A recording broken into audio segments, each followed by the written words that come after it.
Right now, NATO is facing a very modern kind of crisis. The US president is pressuring European allies over Greenland, while threatening tariffs on multiple NATO countries. Suddenly the question is back, can an alliance survive when its strongest member treats allies like bargaining chips? It sounds shocking. But it's not the first time NATO has looked fragile from the inside. In fact, some of NATO's most dangerous moments weren't about enemies outside the alliance, but rivalries inside it. NATO's strength isn't just tanks and jets, it's credibility. This idea that allies will act together. The problem is, NATO also runs on consensus, and rivalries can freeze decisions right when speed matters most. In 1956, Britain and France, both NATO allies, went into the Suez crisis. The United States didn't back them and pushed for a ceasefire.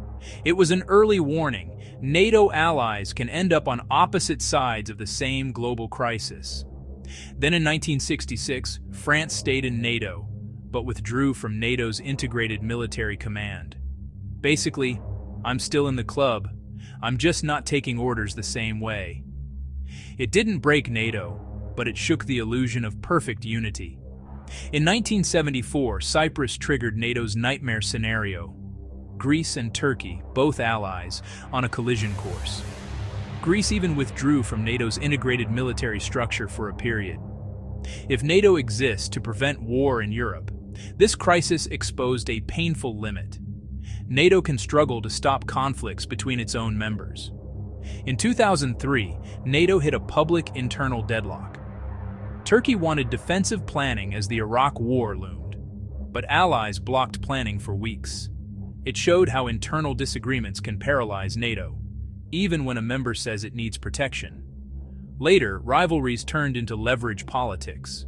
In 2019, NATO planning was threatened with blockage unless allies accepted demands tied to Syria.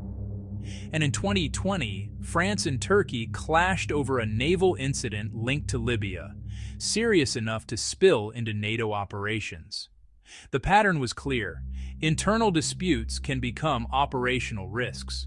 So when today's Greenland dispute and tariff threats shake headlines, it's part of a long story. NATO doesn't survive because allies never fight. It survives because it builds guardrails, hotlines, procedures, compromises, so rivalries don't become ruptures.